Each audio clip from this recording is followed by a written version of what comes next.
আমরা প্রথমে তো আমরা চুপ করেছিলাম, তারপরে ধীরে ধীরে আমরা স্টেটমেন্ট দেওয়া শুরু করেছি। এখন আমাদের বক্তব্য দিচ্ছি। বিভিন্ন টেকনিক্যাল কিছু ইস্যুজ আছে, প্রবলেম আছে, আস্তে আস্তে সবকিছুই হবে। কিন্তু আমরা আওয়ামী লীগ ছিল, আছে এবং থাকবে। আওয়ামী লীগ পাশের ঘরের মতন ভেঙে পড়েনি। আওয়ামী লীগ মোকাবেলা করবে, করেই বাংলাদেশ এবং জনগণের স্বার্থে আওয়ামী লীগ কাজ করবে। আমি মনে করি আমাদের দায়ও ছিল, দায় আমাদের নিতে হবে। আমরা যখন সরকারে ছিলাম, আমরা এটা দাবি করতে চাই না যে আমরা কোনো ভুল করিনি। জীবন এইভাবে মিথ্যার উপরে তারা কাটিয়ে দিল। দীর্ঘ 15 বছর এইভাবে মিথ্যা অপবাদ, মিথ্যা তথ্য, তারপরে জনগণের সাথে প্রতারণা, এইভাবে তারা করে। অবশ্যই না, আমাদের অনেক ভুল ছিল, ভুল করেছি, ভুলগুলো হয়েছে, সেগুলো নিয়ে আলাপ করছি আমরা, সেগুলো নিয়ে আমরা অ্যানালাইজ করি ভবিষ্যতে কিভাবে এখান থেকে শিক্ষা নেওয়া যায়, সেই জিনিসগুলো থেকে সেগুলো যাতে আবার না করা যায়, সেগুলো নিয়ে আমাদের আলাপ আলোচনা চলে। গুলি চালাবেন কেন? এই মিথ্যা বলার পরিণামই 2024 সালের 5 আগস্ট সুচিকিৎসার ব্যবস্থা করেছিলেন, আমরা দায় নিয়েছিলাম বলে এই কাজগুলি আমরা করেছিলাম। ঢাকার জন্য হসপিটালে দৌড়ে গেলেন এবং তাদের সুচিকিৎসার ব্যবস্থা করলেন। যারা নিহত হয়েছে তাদের পরিবারের সদস্যদেরকে গণভবনে ডেকে তাদের পাশে আমরা দাঁড়ালাম। তাদের এখনো তাদের ভিতরে কোনো অনুশোচনা নেই, কোনো রকম অনুশোচনা নেই এই লোকগুলোর উপরে। ঢাকার জন্য হসপিটালে দৌড়ে গেলেন এবং তাদের সুচিকিৎসার ব্যবস্থা করলেন। যারা নিহত হয়েছে তাদের পরিবারের সদস্যদেরকে গণভবনে ডেকে তাদের পাশে আমরা দাঁড়ালাম। তাদেরকে সরকারিভাবে অনুদানের ব্যবস্থা করা হলো, তাদের পাশে থাকা এবং বিচারের ব্যবস্থার কমিটমেন্ট করা হলো। মাননীয় প্রধানমন্ত্রী তো সবকিছু করেছেন কিন্তু ওই সময়টুকুর মধ্যে।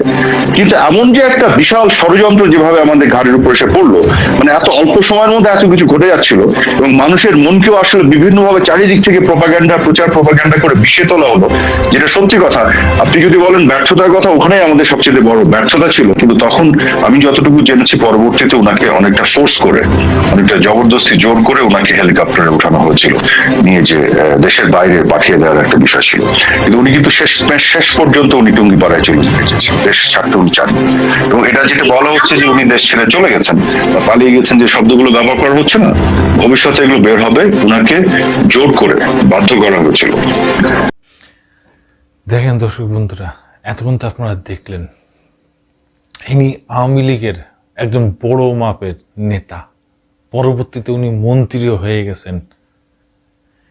এইসব নেতারা দীর্ঘদিন ধরে এই আওয়ামী লীগের শেখ হাসিনা চামচামি করতে করতে আওয়ামী লীগের 12টা বাজিয়ে দিয়েছে। শেখ হাসিনা 12টা বাজিয়ে দিয়েছে এইসব লোকজন।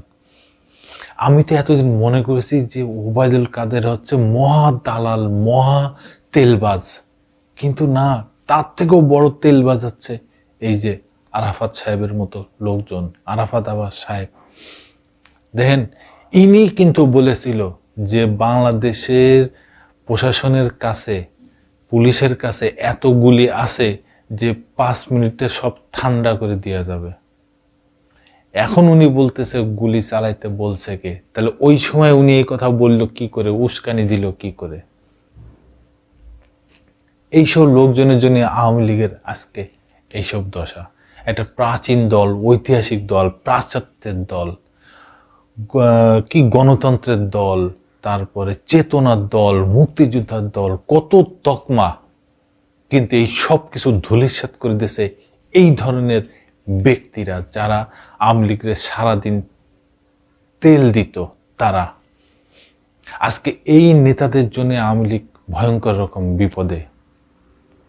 এই নেতারা তাদের কর্মীদের, যারা জীবন উৎসর্গ করে আওয়ামী লীগ করেছে, সারা জীবন নিজের পরিবার সন্তান, ফ্যামিলি যা আছে সবকিছু ফেলায় রেখে এই দলের পিছনে ছুটেছে, সেই সব একনিষ্ঠ কর্মীদের বিপদের মুখে রেখে এই ধরনের নেতারা আজকে পালিয়ে চলে গেছে, হাজার হাজার কোটি টাকা লুটপাট করে বিদেশে পাচার করেছে।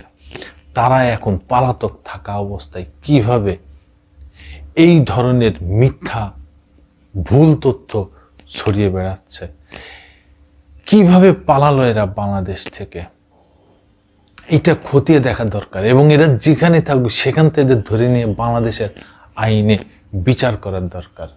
এদের যদি বাংলাদেশের আইনের প্রতি কোনো থাকতো, এরা তো 15 বছরে বাংলাদেশের আইন নিজের মতো করে তৈরি করেছে, নিজের মতো করে সংবিধান চালিয়েছে, কারোর কোনো কথা শোনে নাই, সংবিধান শোনে নাই, আইন শোনে নাই, কিচ্ছু শোনে নাই।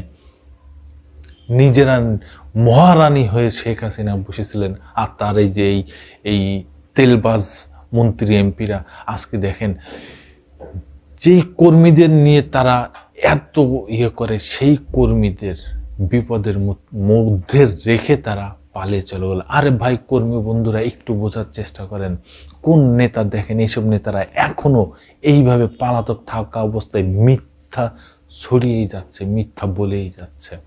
চিনে রাখেন, দেখে রাখেন এইসব নেতাদের, যারা প্রতিনিয়ত আপনাদের সাথে ধোঁকাবাজি, মিথ্যাবাজি করে গেছেন। ধন্যবাদ বন্ধুরা, আবার আসবো নতুন কোনো কথা নিয়ে, নতুন কোনো ঘটনা নিয়ে। আমি প্রিন্স।